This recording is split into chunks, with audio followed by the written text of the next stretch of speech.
Market is all time high और यही समय होता है जब रिटेल इन्वेस्टर्स जो होते हैं वो ट्रैप पर आते हैं, हायर वैल्यूएशन में इन्वेस्ट कर देते हैं और उनको टाइम करेक्शन और प्राइस करेक्शन करना पड़ता है क्योंकि सारी तरफ नॉइज़ है अगेन। तो चलिए वीडियो को स्टार्ट करते हैं। तो और थैंक यू वेरी मच। आज 14,000 से भी ज़्यादा अपनी यूट्यूब फैमिलीज़ हो चुके हैं और इसके लिए मैं आपको तहे दिल से शुक्रिया बोलना चाहता हूँ। तो चलिए वीडियो को स्टार्ट करते हैं। पहले हम लोग ये समझेंगे कि will it increase further, market जो ऑल टाइम हाई है क्या इससे और ऊपर जा सकता है, what action you should take, will the market fall from here और शुड यू एग्जिट। यही 4 सवाल आपके मन में होंगे, ठीक है। तो चलिए वन बाय वन क्वेश्चंस को लेते हैं और उसको आंसर करते हैं। विल इट इंक्रीज फर्दर, देखिए मार्केट यहाँ से ऊपर जाएगा या नीचे जाएगा, सच बताओ मुझे नहीं पता है कि मार्केट यहाँ से ऊपर जाएगा या फिर नीचे जाएगा। और जो आपको ये बोलता है कि मार्केट यहाँ से ऊपर जाएगा या फिर नीचे जाएगा, वो आपसे झूठ बोल रहा है, क्योंकि मार्केट की एक प्रोबेबिलिटी होती है। अभी चलिए समझते हैं कुछ वैल्यूएशन मैट्रिक्स को। मार्केट का जो एक पी है, निफ्टी का जो प्राइस टू अर्निंग रेशियो जो ट्रेड करता है एवरेज, वो बिटवीन 18 टू 23 पर रहता है। तो वहाँ से अगर आप देखते हैं तो आज मार्केट 22.5 पर है Nifty price to earning ratio. तो वैल्यूएशन एक रिजनेबल दिखती है, फेयर दिखती है, ज़्यादा ओवर वैल्यूड नहीं दिख रहा है, मार्केट एक्सपेंसिव नहीं दिख रहा है अगर आप पीई पॉइंट ऑफ व्यू से देखेंगे। बट अगेन अगर एक बफेट रेशियो भी होता है जो बोलते हैं मार्केट कैप टू जीडीपी। अभी मार्केट कैप टू जीडीपी क्या हुआ, मार्केट कैपिटल जितनी भी लिस्टेड कंपनियां हैं आप उसका एक मार्केट कैपिटल निकाल लीजिए, मतलब टोटल एम कैप और जीडीपी, अगर वो जीडीपी से ज़्यादा है तो मार्केट एक्सपेंसिव है। वो भी 96-97% है और हम लोगों ने देखा ये ऑलरेडी 125-130% भी टच होता है। तो अगर आप perfect ratio point of view से भी देखते हैं तो मार्केट एक्सपेंसिव नहीं दिखता है। थर्ड है जो मैं जनरली ऑब्जर्व करता हूँ, वो कोई स्टैंडर्ड्स नहीं है, इंडस्ट्री स्टैंडर्ड नहीं है, वो है फंड मैनेजर्स किस तरह से पैसे डिप्लॉय कर रहे हैं। अभी आपने रिसेंटली देखा होगा टाटा म्यूचुअल फंड्स के फंड मैनेजर ने स्मॉल कैप ने एक लमसम लेना बंद कर दिया है, निपॉन ने भी लमसम लेना बंद कर दिया है। अब फंड मैनेजर्स जब लमसम अमाउंट, क्योंकि म्यूचुअल फंड कंपनियों का काम ही है पैसा लेना एयूएम कलेक्ट करना। जब आप समझिए कि चाहे तो वो कुछ भी कर सकती, चाहे तो वो, क्योंकि इस समय होते हैं जब रिटेल इन्वेस्टर पूरा पैसा मतलब सब कुछ लगाने के लिए तैयार रहते हैं, क्योंकि मार्केट ऑल टाइम है, उनको लगता है यहाँ से और हाई होगा। उस जगह अगर कोई कंपनियां आके बोले जिनका काम है मैं पैसा लेना, तो आप समझिए कि फंड मैनेजर्स को भी दिक्कत आ रही है इस वैल्यूएशंस पर स्टॉक्स को लेना। तो ये एक इंडिकेट करता है कि मार्केट एक्सपेंसिव हो रहा है, डिफ़िकल्ट हो रहा है फंड मैनेजर्स को वैल्यू स्टॉक्स या फिर स्टॉक्स को फाइंड करना।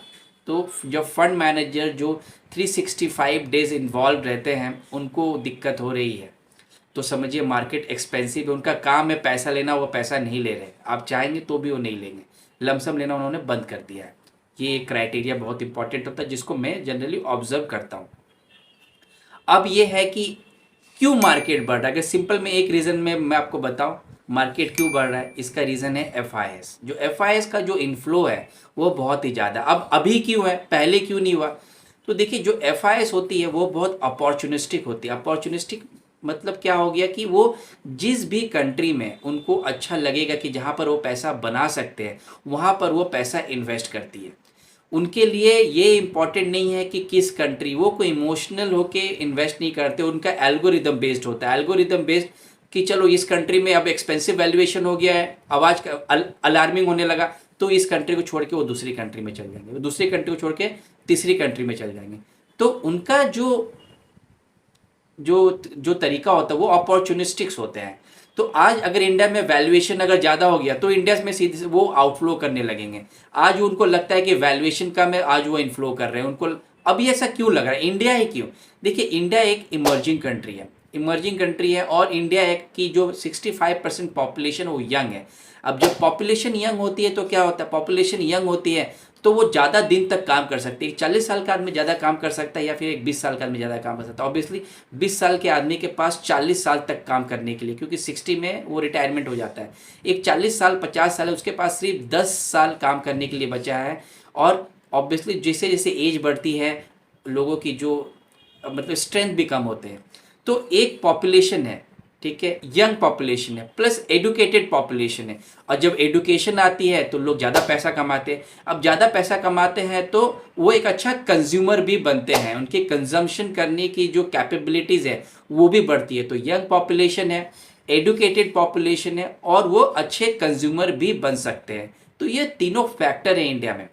प्लस उनको जो बूस्ट मिला है, जो इकोनॉमी और जो यंग पॉपुलेशन को बूस्ट मिला है, वो इंफ्रास्ट्रक्चर का बूस्ट है। आप देखेंगे अगर आप कंपेयर करेंगे बाहर की कंट्रियों से, तो अभी भी जो इंडिया की इंफ्रास्ट्रक्चर है वो उतनी स्टैंडर्ड नहीं है, but the governments are working on it to betterment for the infrastructure. Infrastructure को बेटर कर रही है गवर्नमेंट, प्लस उसको डिजिटल पेंट्रेशन का भी पुश मिला है, वो बहुत इंपॉर्टेंट है। आजकल डिजिटल पेंट्रेशन के वजह से भी जो चीज़ें हो रही है वो बहुत बहुत बहुत अच्छी हो रही है और बहुत फास्ट हो रही है।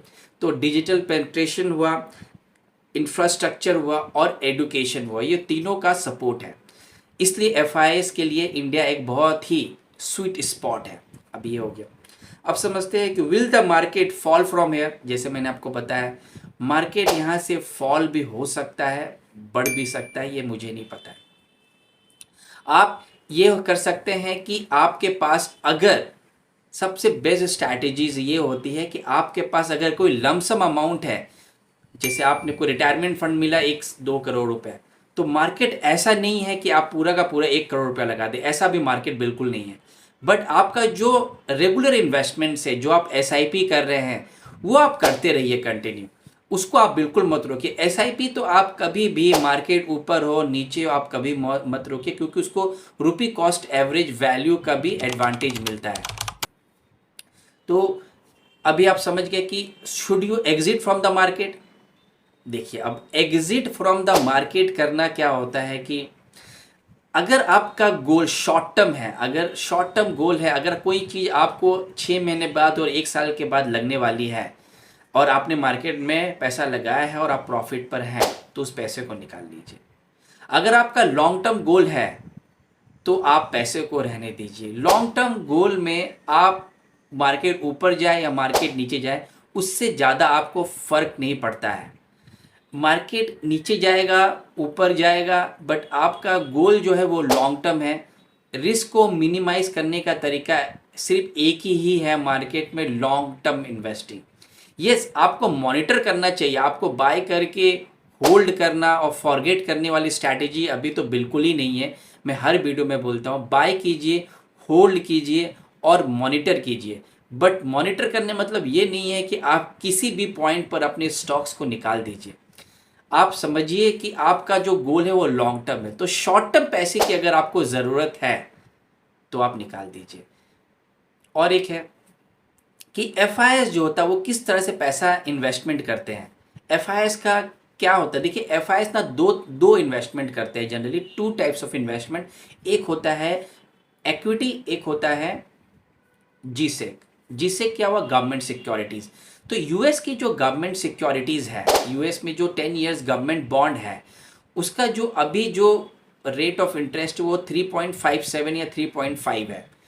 तो क्या होता है कि मार्केट में ऑल्टरनेटिव होती है। ऑल्टरनेटिव इन्वेस्टमेंट मतलब हो गया कि आपको कोई ऑल्टरनेट मिल रहा हो इक्विटी का। अगर मार्केट में बहुत सारे इश्यूज हैं, अगर मैक्रो इकोनॉमी और माइक्रो इकोनॉमी, अब मैक्रो और मैक्रो इकोनॉमी क्या होता है, देखिए माइक्रो इकोनॉमी सिंपल समझते हैं कि एक इंडिविजुअल, आप पैसा कमाते हैं मान लीजिए 10,000 रुपये।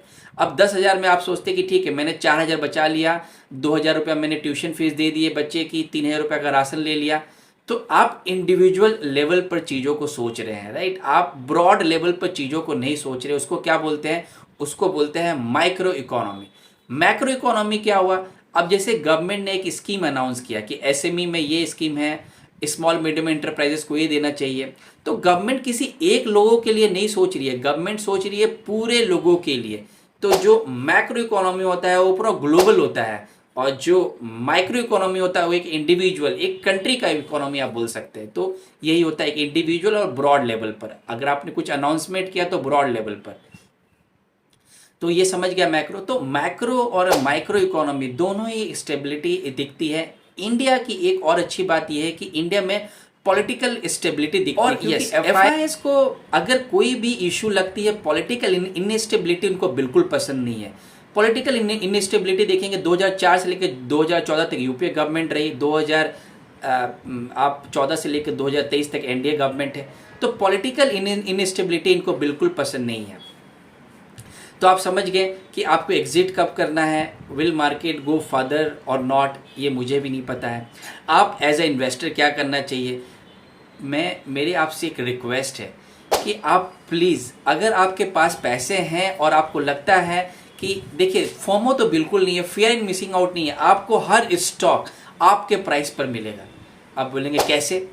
देखिए दुनिया का कोई भी स्टॉक हो ना, वो प्राइस गिरता है, वो गिरता ही है, चाहे वो कोई भी स्टॉक हो।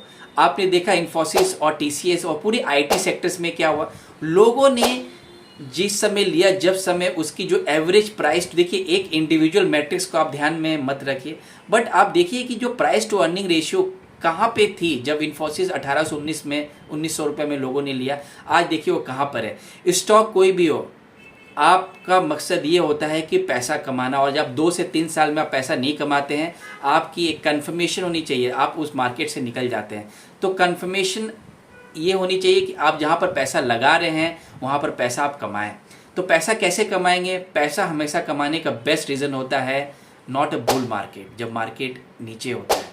बट ये चीज़ें ऑब्वियसली रिटेल इन्वेस्टर नहीं समझते हैं, बट मेरी वीडियो में पूरी यही कोशिश रहती है कि मैं आपको बताऊं ये कि आप प्लीज़ पूरा पैसा एक बार में मत लगाएं। रिटेल इन्वेस्टर फंसते हैं इस समय में, क्योंकि हर जगह ये न्यूज़ होता है, मीडिया, न्यूज़पेपर, हर जगह कि ये स्टॉक, ये स्टॉक, ये आपको लगता है कि आप शायद फोमो, फियर इन मिसिंग आउट कर देंगे।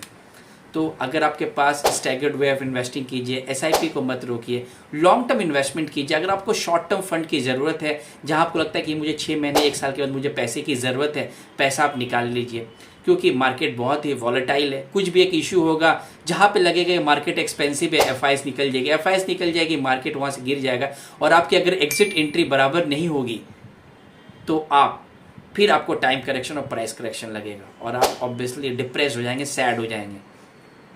आशा करता हूँ वीडियो आपको अच्छी लगी होगी। वीडियो आप अच्छी लगी तो प्लीज़ चैनल को सब्सक्राइब कीजिए, और चैनल को सब्सक्राइब करने के बाद ऑल बटन पर क्लिक कीजिए ताकि आपको टाइम टू टाइम पर आपको वीडियो का नोटिफिकेशन आता रहे। मिलते हैं नेक्स्ट वीडियो में। Thank you.